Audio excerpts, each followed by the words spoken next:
If you were to Google my name, well, you wouldn't find a damn thing. I am 82 years old.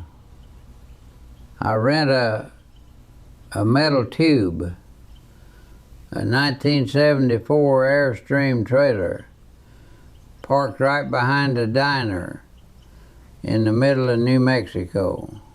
My total net worth, if you count the change sitting in my truck's ashtray, is about $42. I don't own property. I don't have a 401k. I have never been a manager, a director, or a boss of anybody. By every single metric that your society measures a human life, I am a catastrophic, irredeemable failure. And I am, without a shadow of a doubt, the happiest man you will ever meet. See, you look at me and you probably feel a little pity. You think, oh, that poor old man, he must have made some terrible mistakes along the way. I didn't make a mistake. I did this on purpose. And I'm going to tell you a secret today, that the people running this world, the people signing your paychecks, they are absolutely terrified of you finding out. I'm going to tell you why being a loser is the only way you survive this life. Let me take you back to 1961. You probably think I'm just some uneducated bum, right? Just a guy who couldn't cut it. Well, in 1961, I was 22 years old, and I had a full ride scholarship to Yale Law School. I was a prodigy, they said. Top of my class.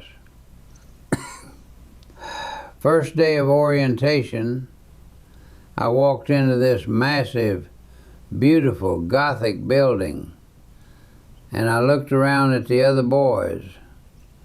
They were wearing these sharp little suits, but I looked at their eyes. They looked like cattle walking into a slaughterhouse. They were terrified. Terrified of not being number one.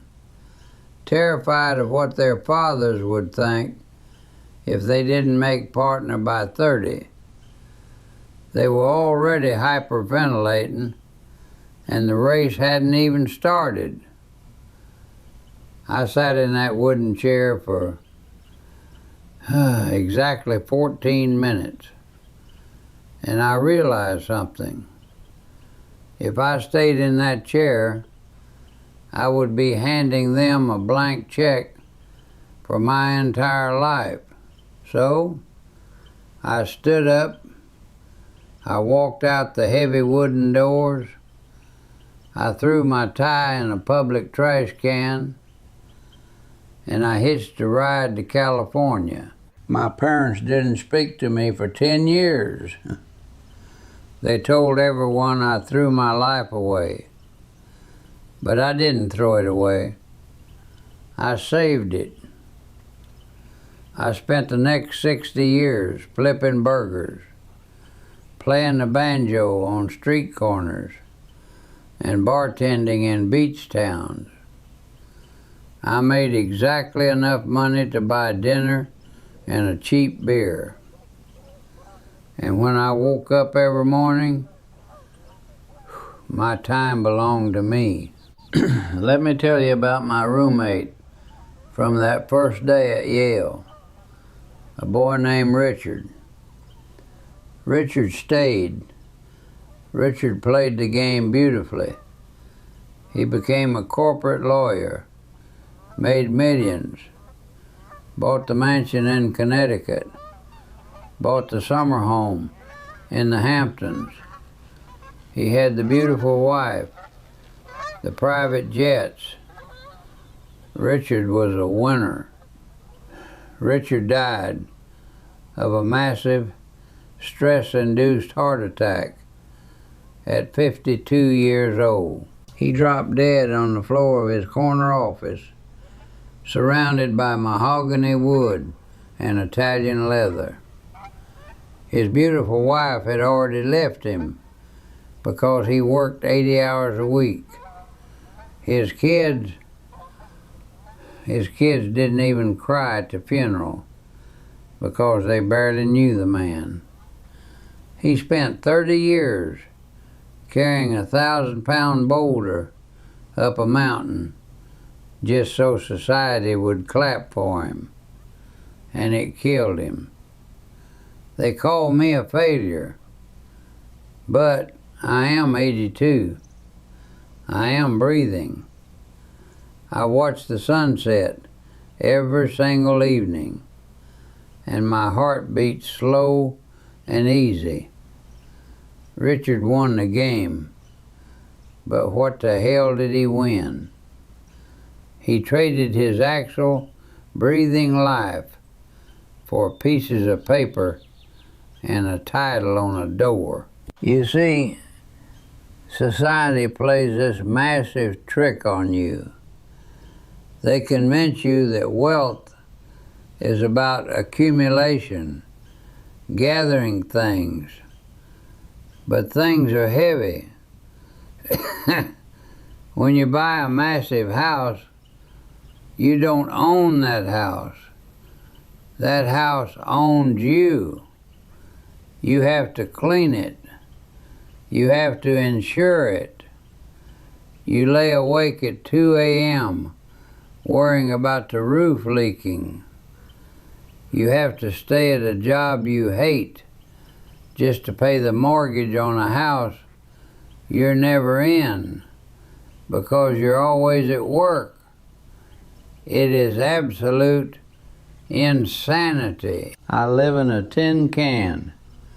If I don't like the view, I hook it up to my truck and I drive to Arizona. When you have absolutely nothing, you have everything. It's the empty backpack theory. If you are walking up a massive hill, who is going to enjoy the hike? The guy carrying 100 pounds of gold on his back, sweating and groaning, or the guy carrying nothing but a canteen of water, whistling at the birds? I dropped the gold in 1961, and I have been floating ever since. And now, I look at your generation, and it breaks my heart, truly, because you don't just have the pressure of your parents or your neighbors anymore. You carry a machine in your pocket that compares your life to 8 billion other people every second of the day. You have these influencers, these kids on the internet, and all they talk about is optimizing. They are tracking their sleep with computers on their wrists. They are waking up at 4 a.m. to take ice baths. They are trying to build a personal brand. A personal brand. You are a human being, for God's sake, not a box of laundry detergent. You are punishing yourselves. You are trying to turn your organic, beautiful, messy human life into a perfectly efficient machine. You're just trying to be a better battery for the Matrix. Why? So you can get to the end of your life and say, well, I never enjoyed a single Tuesday But boy, my productivity metrics were off the charts. It's a sickness. You are sprinting on a treadmill, and you are terrified of falling off. Let me tell you what actual wealth is, because you won't learn it in business school. Wealth is not dreading Monday morning. Wealth is waking up at 8 a.m., looking at the ceiling, and realizing that nobody on this entire planet requires you to do a damn thing you don't want to do. Wealth is the absence of that tight, burning knot in your stomach. I don't have a 401k, but I have spent the last 60 years reading books under oak trees. I have had 3-hour conversations with strangers in diners at midnight. I have watched the rain fall without feeling guilty that I wasn't hustling. You think failure is the worst thing that can happen to you? You think if you don't get the promotion, or if you drive a cheap car, that you are worthless? Listen to me. Failure is just the word society uses for people they cannot control. When you don't care about status, your boss can't threaten you. When you have absolutely nothing to protect, you become bulletproof. I'm sitting here in a rusted tin can in the desert, and I am giving you a gift today. I am giving you permission to give up. Give up the chase. Stop trying to impress people who are just as miserable and terrified as you are. If you want to quit that high-paying job that makes your chest hurt every Sunday night, quit. If you want to move to a small town and work in a hardware store and paint watercolors on the weekend, do it. They will call you a loser. They will whisper about you behind your back. Let them. Let them have the corner office. Let them have the high blood pressure. Let them have the heart attacks at 52. Let them drown in their success. You take the freedom. I'll see you at the bottom, my friends. I promise you, the view down here is spectacular.